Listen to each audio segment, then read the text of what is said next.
We off in this place, catching vibes, sit back and we blaze in the sky like I'm out of space. What's going on, Cigar World? What's going on, Cigar Enthusiasts? This is Jack, the Cigar Enthusiast, and we're back with another banging virtual smoke deck here at your fingertips, man. I am the host, Jack, the Cigar Enthusiast, and today we have an epic show in store for you. So if you're new to our channel or new to our Facebook page or anything, man, go ahead and like us and subscribe to our YouTube channel, Jack, the Cigar Enthusiast, and give us a huge thumbs up. If you're new to the Facebook, man, go ahead and hit that follow, hit that that like button. Man, you know what? Just do everything. You know what I mean? You know what to do. Man, I hope you guys are having a great Sunday. Today has been very eventful, and to say the less. But yeah, man, I'm ready to do this and have a awesome show with you guys. Couple things coming up here this week that we must add some light to. We have our cigar training today. I mean, not today. Wednesday at 7. You have to go ahead and pre-order your tickets through Eventbrite. If you have not done that, then when it comes to event day, you will not be able to attend that. You have to get your tickets in advance. Also, we have on September 3rd, Fedora and Bow Tie event. And we're actually doing a fundraising event at that time as well with a nonprofit organization that assists military families while they're deployed. So we're really looking forward to that. I think that is going to be great. We also have Phonics Movement in the house as well. And then we also have a couple of events coming up that I will share with you guys here towards the end of this show. But man, again, if you're new, man, go ahead and hit that comment box. Say what's up. If you have any questions for Eddie, man, this is the time. That is the place to do it.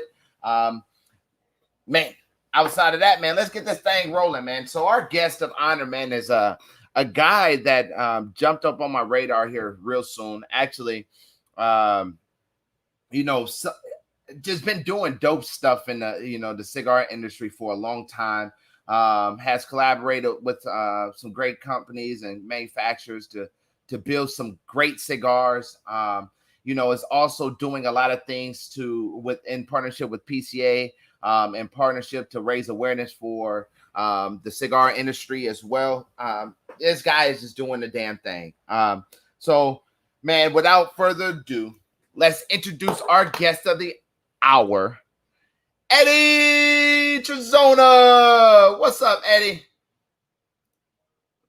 Switch something up. You were looking good for a while. Hello. Can you hear me? Can you hear me? Eddie, you're muted. There we go. That's my bad. Right, my part. All right. Now let's do this again. Introducing our guest of the hour, Eddie Tarazona. What up? How's it going, guys? What's up, How's it going out there? Man, things are going great. How you doing today? Doing well. It's actually been a long day. Man, I'm trying to tell you. Probably going on since yesterday. I'm probably going on about 2 hours sleep. I had to be at the airport at about 3-something in the morning. Fly up to Detroit. Landed at 9 o'clock. If anything, I probably slept half hour on the plane. And we've been going nonstop. Right now, we're over at La Casa down here in downtown Detroit. Uh-huh. And I guess until later on tonight, I won't hit the pillow. And but it's fun though. This is what we live for. There's a lot of fun in all this for me. I may be tired but it's just what we do. I signed up for this, and I'm not gonna quibble about it. This is what I signed up for, and I mean I could be sitting in an office, but here I am sitting in probably one of the neatest cigar lounges here in Detroit. I mean, there's several great shops, but this is a pretty cool spot. So a lot bigger than I thought it was. But this is fun. I get to, smoke a cigar, drink, meet their staff. I've got Willie to one side over here, my national sales manager. I got Howard over here, one of our good friends from Ohio. Oh, we actually met in Davidoff in Tampa, and we've been friends ever since. So it's pretty cool when you can travel the whole country, and all of a sudden, a friend of yours says, "What? You're 45 minutes away? I'm coming up." Yes. Come on. We live we're not that we live a great life or anything, but we're also able to. It's more than just work. It's a lifestyle. It truly is. I truly believe that it's a lifestyle. Yeah, and you're absolutely correct, Eddie. I lost your visual. No, I'm gone. Yeah, I'm back. All right. So you're absolutely correct. When you're able to travel the world and meet awesome people day in and day out, and you find those same people that tend to be awesome. Start to actually be around you, not only for the benefit of themselves, because they genuinely want to see you succeed. So that's freaking amazing. From that perspective. And then you got the other side of the scale where you're traveling. A lot of people don't understand the required traveling and the required work and hands-on that you have to be in order to not only build a brand, but to take a brand to where you're taking it and where you're gonna go here in the future. So let's talk about a little bit of that. Being on the road right now in Detroit. Let's talk about how many days you're on the road to promote Tarazona Cigars, and how tell us a little bit about that. Yeah, it does vary. Especially, I'm fortunate because of the team I have. I've got Ben as my COO. I've got Willie as my national sales manager. Then I've got Justin Hanlon, Florida. I've got Justin Hanlon, Texas, and surrounding states. I've got Ray Hanlon, Florida, and Southern Georgia. Then we have our brokers. They've taken me out a lot, especially with a newborn. But it's a balance. It really is. Like this week. So this week alone, Sunday. Left Florida here in Detroit till Tuesday morning. Get in Tuesday morning, roughly at about 10 o'clock. Still a full work day. Okay. I'll do what I have to do. I've got a doctor's appointment actually at 3 o'clock Tuesday. As soon as that doctor appointment's done, I drive straight to Miami because I now live in Lakeland, not Miami. So I'll drive 3.5 hours to Miami, do the event at Empire Cigar Wednesday. I'll leave Thursday morning, go back home, pack for my trip to Hawaii. Got an event in Hawaii to do, and I'll be out there 2 weeks, vacation and all that. Been our first vacation in about a little over 2 years. It's still work though, even if we're out there, the time difference. But you learn how to balance it. But one of the biggest things with me, we were talking about it earlier today. Willie's right here, so if you see me turn over here, turn to the side, we were talking about family. Family. You got to take care of your family first. I love cigars. Love tobacco. I love this industry. But I love my family 1,000 times more. Family. But if you really look at all of us. Most of us are small family businesses. Family. I'll tell everybody, I appreciate you guys supporting retailers and all, and you've heard me say it. You were there at the PCA. Retailer. Support. Before you do that, take care of your family. Love your family. Be there. Sometimes you can put that cigar off and say, you know what? I'm going to play with little Jack and Jill. I'm going to go home to Mama Cita. I'm going to cook her dinner tonight. I'm going to take care of Mama. Because, she allows you, or maybe the husband allows the wife, go out, kick it with a friend, smoke a cigar. Well, hey, you know what? Family. But they've heard me say it 1,000 times, and I will. You could call my folks right now. I will call them during the week.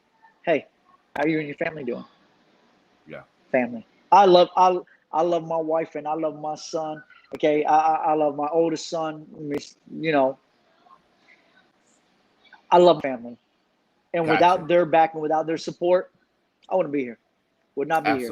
So so you learn how to balance it out. And all of us do. We have to learn it, Yeah. and I don't know. I think it's looking out for their well-being first. But that's important. That's important to me. I think more than anything, right?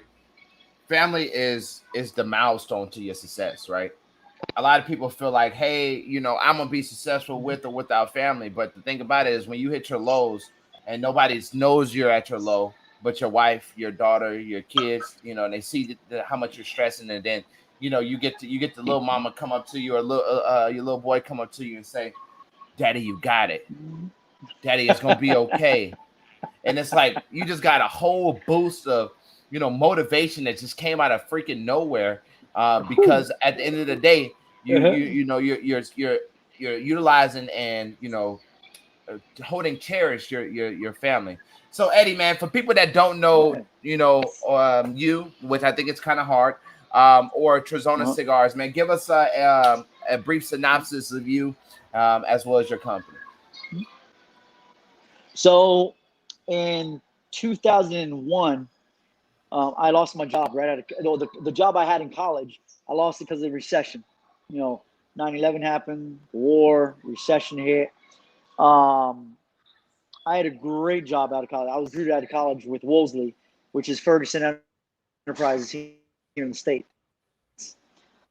I'm making probably about $1,000. Not bad 20 years ago out of college. So I'm gonna tell you, full benefits, everything. But they laid me off. They gave me an option to move, but I did not want to move. It was an even smaller town than I was living in, and so they gave me an 8-month severance package. And I had to figure out what I was gonna do. Was I gonna go back to school? Because really, I went off to college really so I could study law. But after college, I really did not want to go back to school. Yeah, I'm like, yeah, we're good. But also, I love football. Love American football. But at that time, even still now, it's about who you know, with nepotism and coaching. And maybe that's probably why I think, like, it's funny. I tell everybody I live vicariously now through my son, who's in the NFL, tied in with Washington. But hmm go figure that life would play itself out that way. I yeah, wanted to coach real bad, but I didn't because I knew I was going to starve. Because I didn't know many folks. I wasn't in Miami. If I would have been back in Miami, it would have been different. yeah, But cigars, always had that since I was about 15 years old. You didn't really need anybody. You just needed, mentors, and I had friends, or I had gotten to know a bunch of folks in the industry. Okay, when I was young, because my brother would take me to the cigar factories when I was a kid. My brother's older than me, and I said that's what I want to do. And it was also a passion of mine. So I loved all three. I love the law. I love government politics. I love football, and I love cigars. Love tobacco. Love tobacco. So this seemed like the best way to provide for my family at the time. yeah, They were all going to take time, but which was going to be the fastest? exactly. This was it. And in 2002, I came out with the Tarazona 305, which is our flagship even today. hmm And there was no turning back. There was no quitting. You know, there's no quit. And that's the way we were raised. I got kicked out of college 3 times. True story. I kept on going back to that college, and I finished. I finished, got my degree. You don't quit. In our family, it's not an option. Okay? You want to take a break? Great. Guess what? When you're done with your break, get back at it. And so, yeah, January of 2002, launched 305. And just like anything else, you have to work at it. You got to build it. And it took a while. Um, but I was fortunate at the same time because of the folks I got to know and mentors. And now 20 some odd years later, we're still here, which sometimes I actually think it's surreal. I'm like, how do we do it? People come up to me and they go, hey, man, I can get some advice and how. I can't give you a blueprint. There's no blueprint for this. You just wing it. You learn. It's a costly education.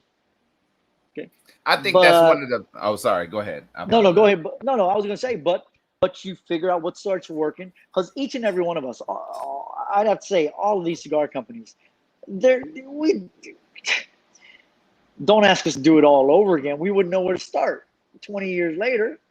But we know now, and I love it when folks come up to me, but then sometimes I have to look at their situation. What's your situation? Where do you live in the country? What do you do? What do you want to do? What do you want to become? So, and there'll always be room for new companies, new growth, younger folks, or any folk. Okay, but it's a trial and error thing, and I think we stuck with it. I think that was the best thing that you could have said, right? And we're gonna sit right there for a little while.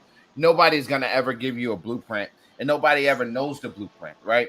A lot of people think that, hey, like you said, if you was to go restart this and do it, 20 years ago or whenever you started, right? Well, not particular for you, but for anybody, 20 years back, you'd be like, a label, a design, the manufacturer. Like you'd just be like, I don't even really know. And it's so many times. It's those times where people lose the thrill of the actual process, right? There you go. They lose the thrill of that process, and a lot of people. I love to talk to manufacturers, right? Because I really feel like, there's people that's probably, finding inspiration, not only with my podcast, but, from you, from everybody else that's coming on. And they'd be like, yeah, this is $1 billion industry. I just want 1%. I just want $1 million, like if I could get, 1 million, I'd be fine. But at the end of the day, you're like, do you understand what it really takes? It takes more than just putting a cigar in somebody's mouth and be like, you're going to love it. It takes a lot more. So let's talk about that. I could encapsulate it in this one word. One of my favorite words in any language. But I'm gonna take it from the Latin root. Okay, fortitudem. Fortitude. Now that word was really originated, especially with Catholic Church. Okay, fortitude, the spiritual, your spiritual spirit, of when things come at you. Do you have the fortitude, and fortitude a fortress? Your structure. Can you stick with those convictions and what you're taught and all that? But now let's take it with how we apply the word today, fortitude. Do you have the fortitude? But not only that, do you have the mettle, the mettle, the mettle, that gut strength and that fortitude to go through what you have to do to build a brand, any brand. I don't care what you do. I don't care what industry it's in. Do you have the confidence within yourself? I'm going to tell you something. Yes, it does help if you have folks around you that support you. That's always important. But at the end of the day, that helps. But I really think it's what my parents instilled in me. Don't quit. You got it. And even if I didn't have any support, I know that I got what it takes. I can do this. No matter how many people tell me no. I'm not gonna lie. The more you tell me no, you want stubbornness? Don't ever tell me no. Now I'm a little bit older. I'm not I was a little bit arrogant, cocky when I was younger. 26 when I started my company. Maybe a little bit today too, but not the same way. I'm wiser. So you come at me now, I'm like, back then, well, I wanted to prove you wrong. But you know what? I didn't have to. That was the young guy. Today, you tell me no, I tell myself. They don't know me. They don't know what I'm made of. That metal. And I think each and every one of us has it within us. The thing is, are you willing to recognize and understand that you do have it? Everybody can make it if you really believe in yourself, and you don't need anybody else to tell you that they believe in you. Look in the mirror and believe in yourself. That for me is all I need. All I know is that God made me, and that's all I need. That is all I need to know. And so you execute, and you don't accept failure. Just because you don't succeed at something does not make you a failure.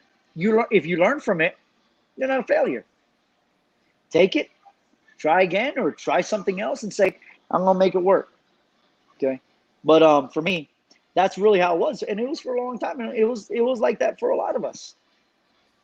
But now, with all that hard work and things coming together, A lot of wisdom, experience do come into play. I'm not gonna lie.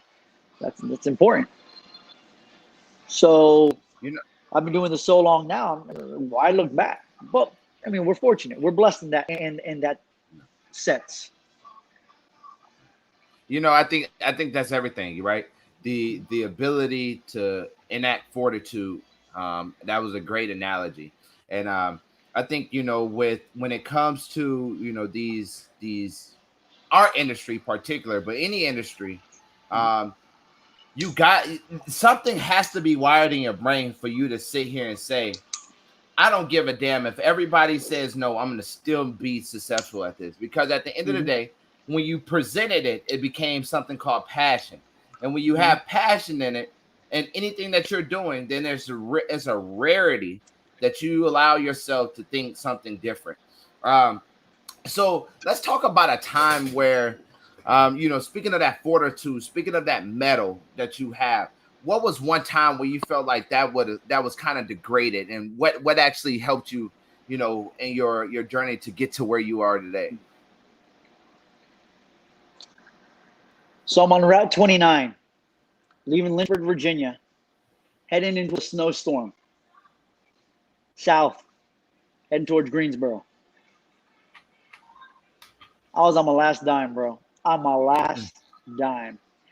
I've been owning Jeep Wranglers now, I don't know, 20 some odd years. My rag top was torn at the side.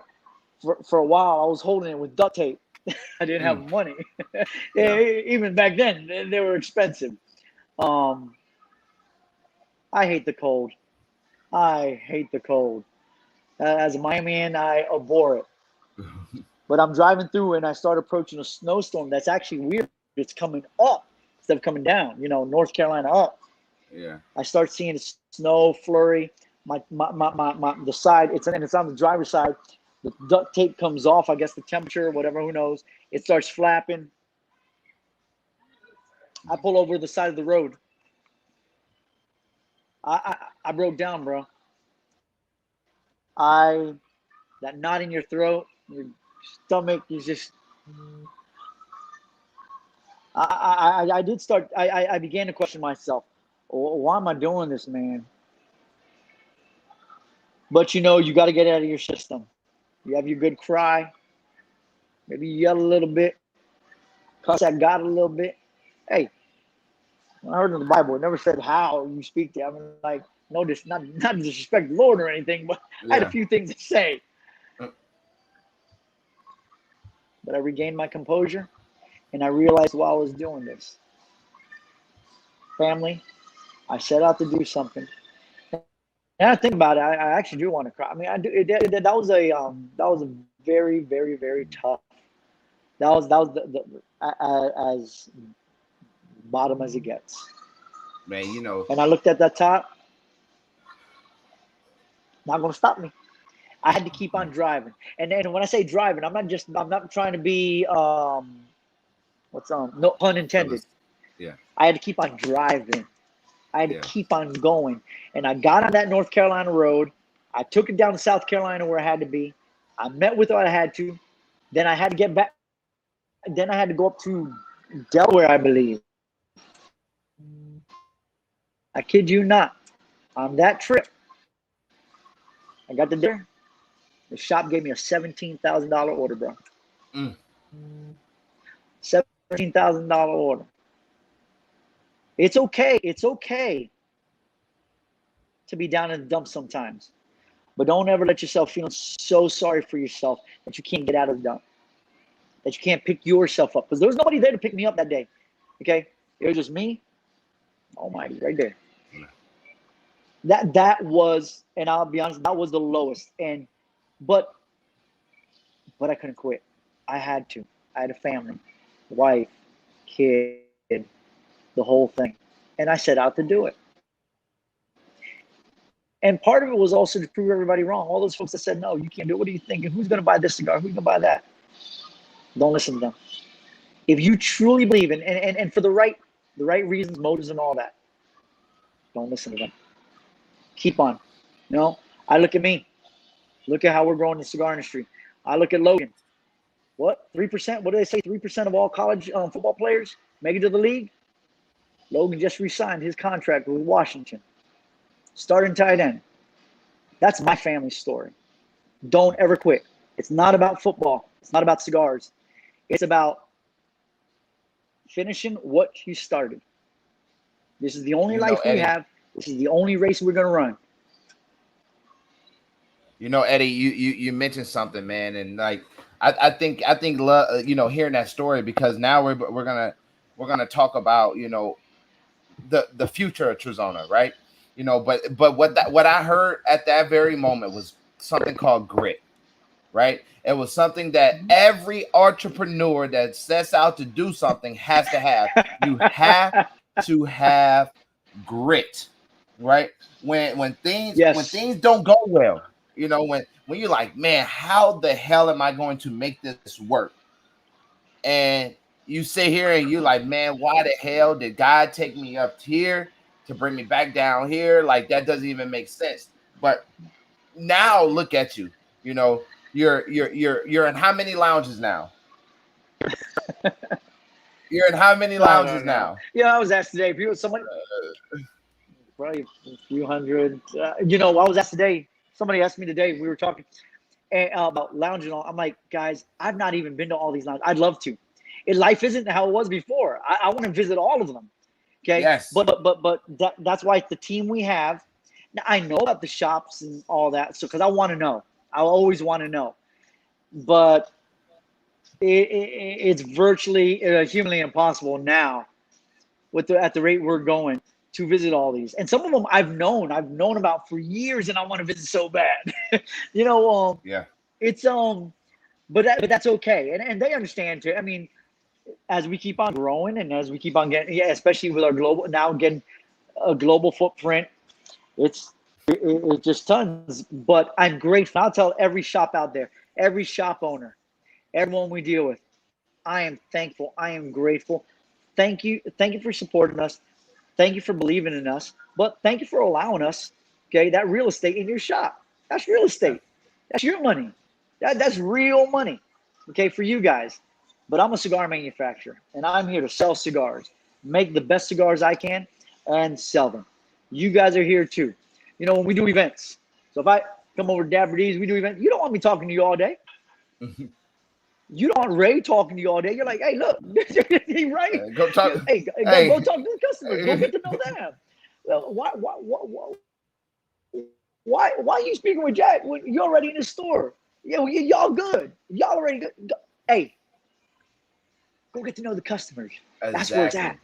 Exactly. And I think for me, that now I will say this: any customer, you send me a message on Messenger, Instagram, whatever. If you get my cell phone, ask anyone. I will respond to you. I will give you a reply in 48 hours. I don't care. That's a big thing. My brother taught me that a long time ago. He goes, you got a response in business, you respond to them in 48 hours. So there are customers that, you know, I've never been to shops or anything. I know some of the customers more than I know the owners, because I will talk to them. They're also my customers. And if they're going into that store to buy my cigars, guess what? I need to take care of that customer. Yeah. It's a part of customer service too. That doesn't change. What do you think is the most intricate detail in constructing a cigar, and why?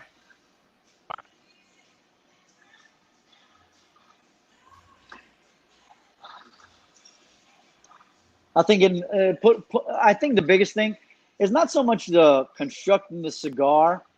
It's getting the resources. I'm talking the whole entire process, right? Not just the cigar is what you got to put all those eggs. Yeah. I think that right there, getting all the resources, make sure they're ready to get, you know, shipped to the States and all. You know, for me, the biggest thing the last few years has really been boxes. I'll tell you, you've heard this, boxes. Cigars are not the problem, at least for us. Boxes. So raw material. I will say at the end of the day, raw material with COVID going on and now the consumption of cigars going up, okay, substantially. Raw material. You know, You can't get wood fast enough. You can't get folks to build a box fast enough. You can't get Mother Nature to spit out the tobacco from the ground fast enough. So that's really the most cumbersome thing I find.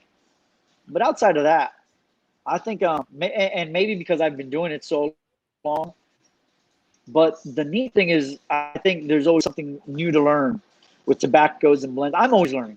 Look, I'm not a know-it-all. I'm still learning. And when we get together, I love getting with Felix Mesa or the folks from ASP, and we're talking about tobaccos and all these, whether it's in Nicaragua, the brokers are bringing in these tobaccos and what's going on. There's always something new to learn. It's you'll never know it all. Never know it all, and I will never pretend to be that. So PCA really, was the monumental. I don't know. I could be entirely wrong, but I feel like PCA was kind of monumental for Tarazona this year, right?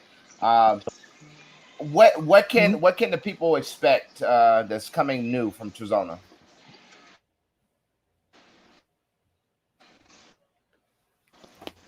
So that I've really been working on, like, for the last 2 years. Of course, COVID interrupted some of that, but next year's our 20th year, so of course there's going to be a 20th anniversary on that one. A project that I'm working on with the going into the PCA of next year. But just managing. Really, the biggest thing right now is just managing our growth. And it's just going so fast. I mean, you just between the growth of just naturally just bringing on stores and COVID with the abundant consumption with people staying home and smoking more cigars and whatnot. Been a lot of balance. You got to be on top of things. You can't just say, oh, when it's ready, it's ready. No, it's not good enough. Because you guys, as retailers, you still want product on your shelf. Yeah. Okay. Back orders are good until back orders are not good. Yeah. Okay. Because if you guys don't have cigars to sell, or you're not making money, we all got to sell cigars. It's that's simple arithmetic right there. Okay, and it's simple business. Okay, we do. Luckily, when this whole thing started. When COVID had started, I was already down in Latin America, and I started seeing what was going on. So we started ramping up production. Okay. Then, probably about 2 weeks before everything came to a head in March, I was traveling, and I saw things at different airports, what governments were doing. And I'm like, hold up. Something isn't normal here. Yeah. And that's when I had this gut feeling. I'm like, we're going into uncharted waters. So, ramp up production. And at this point, we've been very fortunate. I don't know how long this is all going to last. My gut feeling is going into not just this next year, but really going into 2023. Even I want to bet probably after the election, once things simmer down politically, COVID-wise too, we don't know what's going to go on. People are not going to be going back to work in October the way we thought they were. So people are going to be staying home. So they're going to be smoking more. Okay. So it's just you have to do a lot of forecasting and gut feeling. So that's just my take. I wouldn't teach a college class on this, by the way. I don't know how well it's sort of students, but if you've been at this as long as I have, there's some things that you do pay attention to. So, Eddie, did you grow up, in the tobacco fields? I know you mentioned it earlier. Your brother used to always take you on tours. What was, if you did grow up in that particular culture, what was one of those things that was like more of a motivational, environment? What was one of those things that was a motivational, more motivational for you to, that you inspired to, probably not be, but to get to? So no, I did not grow up in it.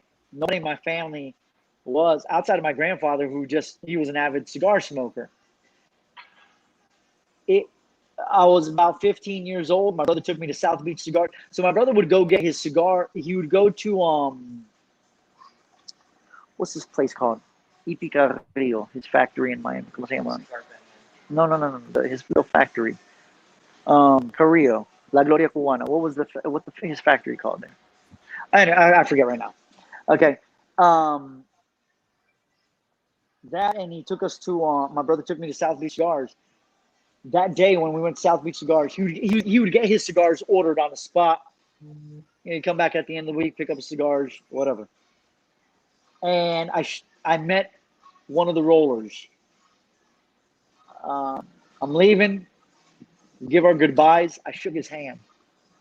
Boy, this little old dude. I'm not the biggest dude in the world either, but this guy was slight. I shook his hand. He could have broken me in half. That shape. Cuban guy. And of course, with Cuban history, Miami and all that, something just, I don't know, resonated with me or came over me, whatever you want to call it. It just really left an impression on me. And yeah, that was it. I knew if I do something, it'll either be, so I always knew I wanted to get into the law since I was 12 years old. Football, when the University of Miami won the national championship, I was like 8 years old. That was all day. But cigars, 15 years old. And it's because of my brother. And then, of course, my brother went off to George Washington University. I started hanging out with him up there in D.C. You know, here I am, 15 years old, going to the bars, going to parties. They're smoking cigars. But they were talking about cigars, they were really talking. These kids were really talking about cigars. Oh, my dad does this, and he gave me this and that. And I'm like, wow. Of course, that's how I came across. I even remember the first cigar that really wowed me. And I said, I get it. I absolutely get it. And it was a Zeno Mouton Cadet. Now, I'm dating myself there. But that was it. I believe it was all Honduran, beautiful. And I bought it from Georgetown Tobacco. I was 18 years old. 3 years later, I bought that cigar from Georgetown Tobacco. And we still talk about it today. But that's it was amazing. pretty cool. That's just my story. Yep. Hey, you know what? It's like those little details. It's like you miss, you know, and you know when you start to actually sit back and reflect on your process, you're like, man, that's crazy. So you know, looking at it from that perspective, right?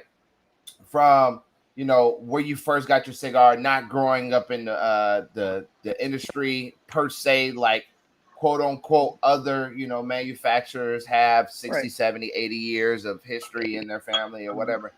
How has that motivated you to the point of where you are today?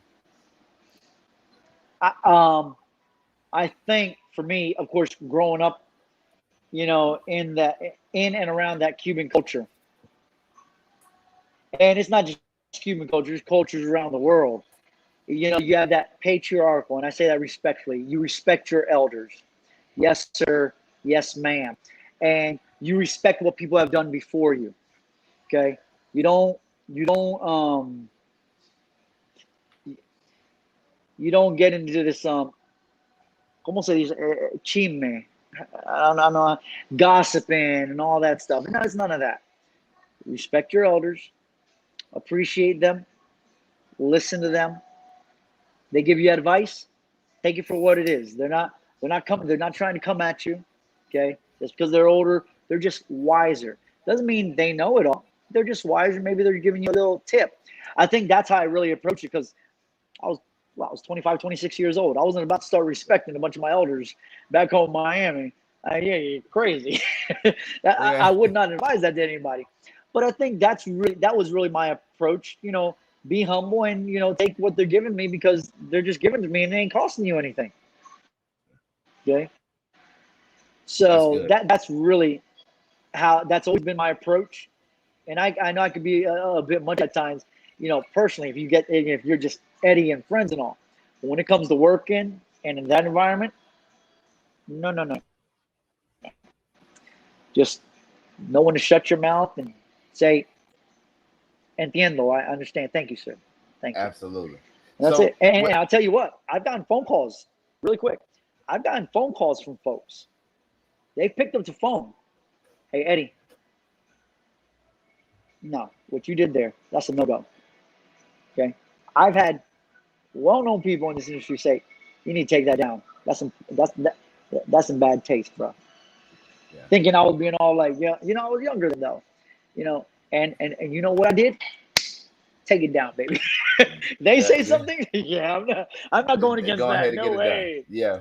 I'm not going to disrespect them. So you said you're coming out with the 20th anniversary, obviously working on something to come out for PCA next year. Tell us a little bit about the 20th anniversary. Size, it's a 20th anniversary.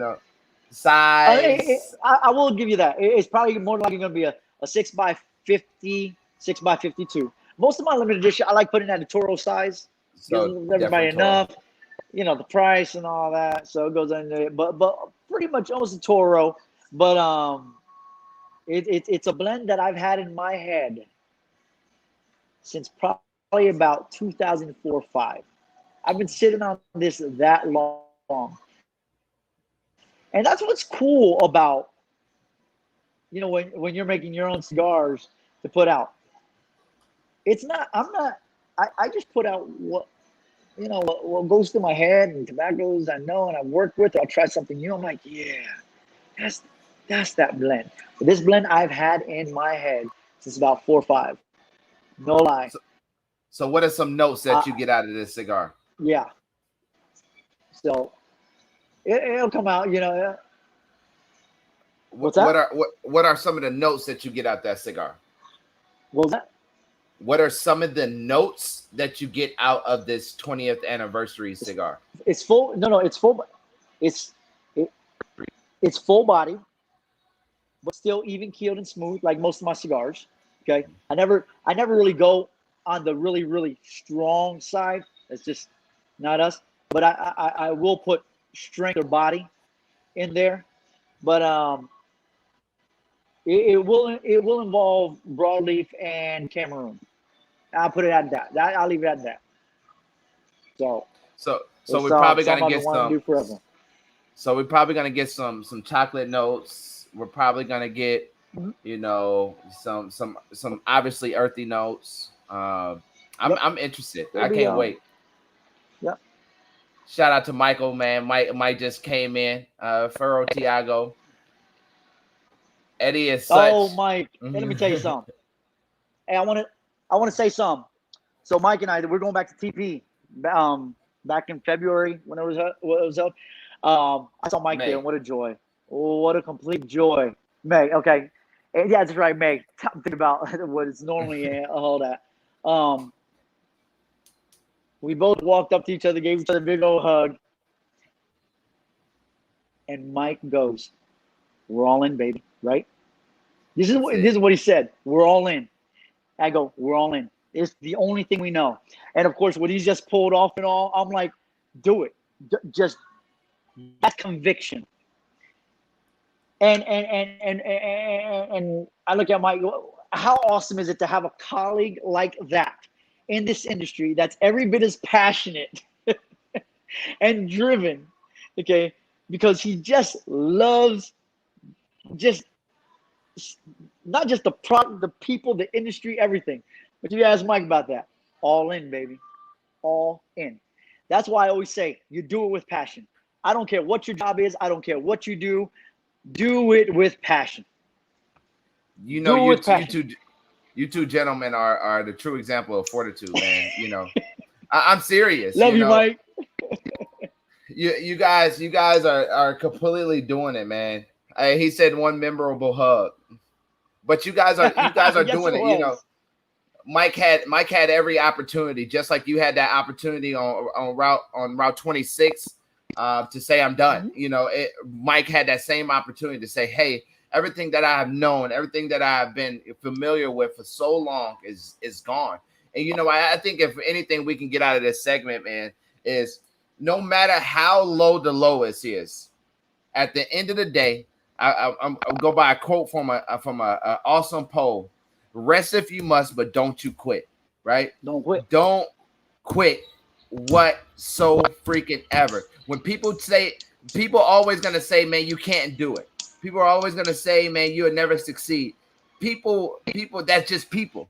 But it takes a special type of person to be, at this table of what we call entrepreneurship. And when we look at the bills and we're looking at the profit and loss sheets and we're looking at the balance sheets and like, how the hell are we gonna make this shit work this month? Yeah. You don't worry about next month. You worry about this month, right? Straight facts. How do I worry about this month? And when you start getting, go ahead. I was gonna say, but I think and shout out to my parents. We didn't grow up with much. Growing up in inner city Miami, it was tough. But it wasn't about that. It was about one, education. Education. Okay.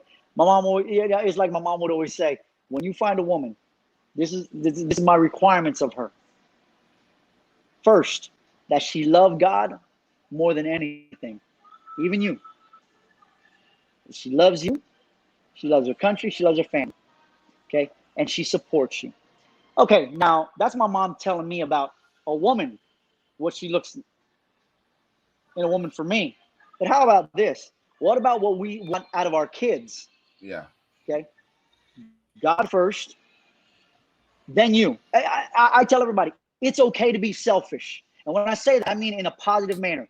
If you are not taking care of yourself first, how in the world do you intend or expect to take care of your family? If you're not in a right state of spiritual mind, physical, okay, mentally, all that, how are you going to help other folks? You need to be selfish in a good way.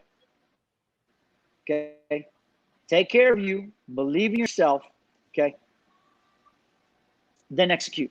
When I was in the Army, I got to tell you, when I was in the Army, I was one of the shortest dudes. I'm 5'4", 5'4.5", whatever. Those walls were pretty big to jump over. But you know what? I had to figure out a way. And I got to tell you, I was one of the few dudes, no lie, true story. I was one of the few dudes that actually jumped over the wall because I learned your momentum. I would just throw my legs over. I wouldn't throw my body. I would just go. You had to jump over the wall. That's life. Figure out how to jump over that wall. Don't let that wall beat you. Don't let it stand in your way. You're not going to run around it. No, running around things, no. You got to handle what's in front of you. But I think we were instilled with that. Me, my brother, and my sister. We were the first ones in our family to go to college. We all got scholarships. Okay. And college was tough for me. I was not the most studious individual or focused. But I ended up doing it. Because the one thing we were instilled with was don't quit. You've been given all the tools to succeed in this life. And I believe that with everyone. Now it's up to you to recognize it. It's up to you to say, I can. You talk about entrepreneurs. You're one yourself. How many times has it been so overwhelming, but something inside you says, I can't? And mind you, we're talking about pride. I'm not talking about that. It's something that, I don't know, something deep down inside that just, you can't let go. And you say, I've got to. I don't know where it comes from. I don't know what that reasoning is, but I can't quit. Okay.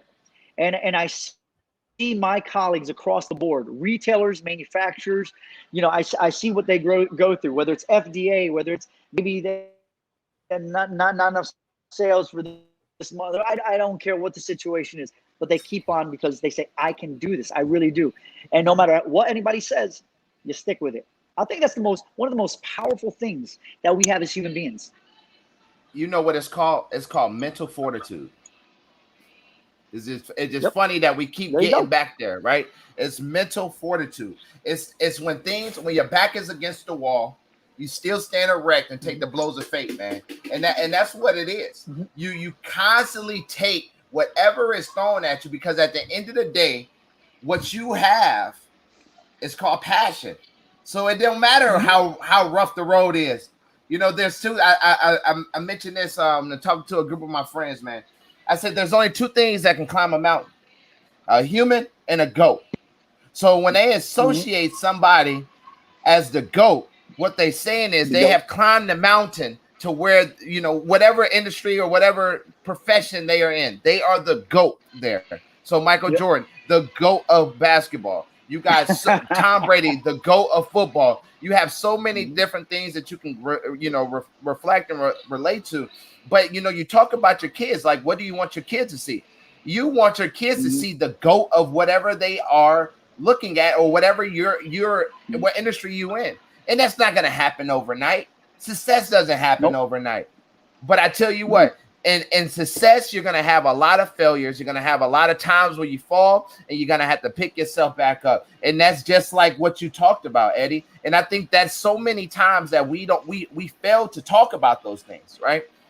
I tell people, you want to know how to get to be, you want to become an Eddie Tarazona for your own company. Well, let's just be frank. You can sit down and have an hour conversation with Eddie, and Eddie is never going to tell you, man, this is what I did from step to step to step, because there's going to be things that Eddie learned on that road, that Eddie learned that, but ultimately it wasn't like a purposeful, not purposeful, but it wasn't a purpose lesson. But he had to learn that lesson to where he is now. So two things. So you remember that Dwayne Wade commercial? I think it was the Gatorade commercial. I fell 7 times. I got up 8. That commercial always gets to me. But another thing, my oldest son. I remember, so Logan, blue chip player in Virginia and all that, getting recruited by everybody. I would see my son in the summer getting up at 4:30 in the morning. He would come wake me up, all 5, 6 of him. While I'm laying in bed, he looks so huge. Hey, Papa, what's up? Hey, I'm going up to the high school, work at the gym. One day he did that, and it was before a pep rally. I'll never forget this. Before a pep rally, dude, look, cock diesel, bro. Just like he was ready. Started quarterback, the whole thing. Everybody knows he's like King Dingaling. And guess what? He goes, hey, I'm heading off early, so the pep rally and all that going. And I stopped and I grabbed him and I go, hey, Papa, you know what? You're my hero. True story. I love my boy. Man. I see that kind of discipline in a young man. I'm proud to say that my son, not because of what he does now, because of what he did then and what he continued to do to get to where he is now. Logan Thomas is one of my biggest heroes. We don't always have the best relationship, he and I, his father and son. Yeah. But I'll tell you what, that kid right there, I see that work ethic and how he goes, and I see so many of us, okay? Not just in the industry, but so many folks trying to go do it, and that work ethic and not quit, no matter how tough some gets. But I'll tell you, those are my heroes, okay? And I'm not just saying it, no BS, no nothing. Anybody knows me, I don't, no. For me, that's part of the human spirit. And that's why I really love sports. Okay, because you see that with athletes. They're disciplined. But what compelled my son to get up at 4 o'clock, 4:30? We didn't have to wake him up. He did on his own because he wanted it. He wanted it so bad. It now shows. I wanted it this bad. You have to want to succeed that bad. And it's showing. And it's pretty cool. You have to. And it's not about, I tell everybody, that it may say Tarazona Cigars. I am Eddie Tarazona. I want everybody to know. I'm Eddie Tarazona. Tarazona Cigars is Tarazona Cigars. Don't ever mistake, too. I'm a person. But when people see Tarazona Cigars, I want them to think about all the hands that were on deck that said, we got this. Okay? My cadre, that helps me out. Okay? Props to them too. Because we go out, we talk. I love my team. We go out there, we talk. The objective is to get it done. Is it easy? No, it's not always easy, but it is fun. I will say this, because we're doing what we really enjoy. Okay, we really are, but it's fun. So commitment, you got to be committed. If anybody says they want to get into this business, I don't care in what capacity, you better be committed, and don't just give lip service. You got to put it in action. Hey, look, as you said earlier, everybody wants to sell cigars. Everybody sells something differently. The way you sell your cigar is based off of how you sell your story. The way I sell cigars is based off of how I sell my story, right? So the case and purpose is, at the end of the day, you have to have a purpose. The moment you say, I'm going to sell cigars because I can make a lot of money off of it, is the moment you will see that business fail. You need to think about the times where you was at your low point. What made you get back up and hit your peak? Or what made you get back on the mountain? You know, what injury did you sustain on that mountain that said, you know, no matter what, I'm gonna get to the top of that mountain? And I think, Eddie, hands down, man, you're doing it, man. Just keep on going. We had a good conversation. Yeah. Thank you. And you know, we had our conversation. I was just gonna say, if you're solely doing it to other people and to impress them, can't do it. You got to do it. You got to believe in yourself. You got to be doing it for all the right reasons, and simply execute. That's it. Execute. You know, I would say, you know, as we wrap up, I know you got a very tight schedule, and I don't want to throw you off of that. But man, I just want to thank you so much for taking the time out to sit down and speak with us. Me, you and Ray, or most likely me and Ray, will be talking this week. Tarazona is coming to Dapper D Cigars, so y'all have heard it officially. Eddie has heard it officially. You know, we will be bringing in Tarazona Cigars. Thank you very much. Into our lounge. Thanks for having us. Thank really. So we're really looking forward to being a flagship for you guys here in Jacksonville. So let's do it. Outside of that, man, when we head over to Amelia Island, you gotta come join us. Amelia Island, hey, look, come on, man. When we head over, you just come on, join us. You know, just chill for the day. I got you, baby. I got you. That's easy day. Just let me know. Hey, man, I think we dropped a lot of gems on here, but I want one that is from your heart right now. It doesn't have to be about cigars. It could be about anything. I think we learn a lot of them, but I want one good one, one deep one that you have right now. God made you somebody special. God made you somebody special, and God don't make no junk. Remember that. You have worth. You have value. Now believe it. Believe it.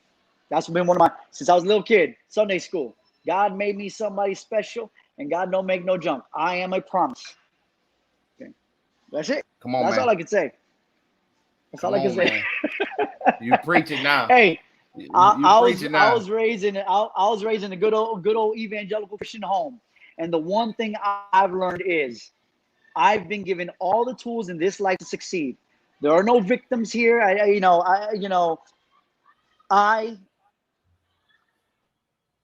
Even if I had nothing, I have everything. The moment I wake up, every morning, it's up to me. It's up to me. Not up to anybody else. It's up to me. Okay. That's it. Let's do it. Well, Eddie, we appreciate your time. We appreciate your time. We appreciate your enthusiasm. We appreciate you, period. So we'll be talking soon. Until next time, I'll see you later, my guy. See you, sir. Take care. Thank you. Stay smoky, champ. Hey, one thing I love about the virtual smoke deck, and you know, being able to speak with these incredible people, man. We have had some incredible guests, and I man, look, there is no way that you watch the virtual smoke deck and not take something to add to the bucket list, or not bucket list, but add to your your mental, motivational push through bucket, man. We drop it, and that's the point of it, right? So I need everybody to do me a favor. I want to challenge everybody that watches us, that support us daily, to just share our video next week. We have another, great guy that's coming on to the show next week. We have John from the Draper, Curtis Draper out of Washington, D.C., one of the oldest cigar lounges out there. And he was also the PCA president for the retailer side of the house. Man, he's just a book of wealth and knowledge that's going to, really help us get to that next level, not only in the virtual smoke deck, but I'm saying in all of our lives. So that's what I challenge everybody to do is just share next week. Constantly help us grow our platform and bring in the best people that we can possibly add for those Dapperidians. So if you're new to the channel and first time watching, man, go ahead to Virtual Smoke Deck on Facebook and hit the like and follow button. That allows you to see all of our content that we have upcoming, and any video that you may have missed that is on there. Also, go follow Dapper D Cigars on Facebook and Instagram for all the updated events that we have going on at the lounge. And then if you ever, for all your cigar needs and wants, man, go ahead and visit dapperDcigars.com. We have some great prices, very, very quick shipping, very friendly customer service. That is our thing, is customer service. So with that being said, man, I appreciate everybody for coming in. Don't forget, this Wednesday, if you have not booked your ticket yet, this Wednesday, we have our Altadis training night by Travis Pappenham. We had him on last week or the week prior to that. Oh, no, it was last week for a great show, man. We have a couple tickets left. I would think we have about 3 out there.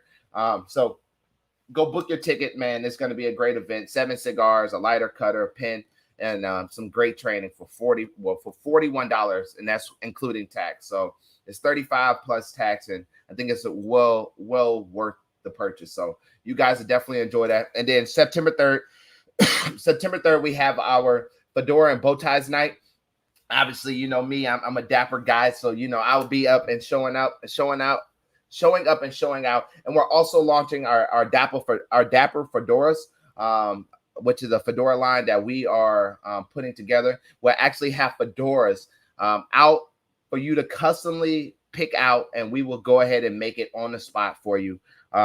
So it's going to be a great time. We're also doing a fundraising event that night for in support to a nonprofit to help military families while they're on deployment. So I think that is going to be freaking phenomenal. So, man, again, I appreciate you guys so much, man. You guys have a great night and stay smoking. I'm Jack the Cigar Enthusiast, and I'm gone.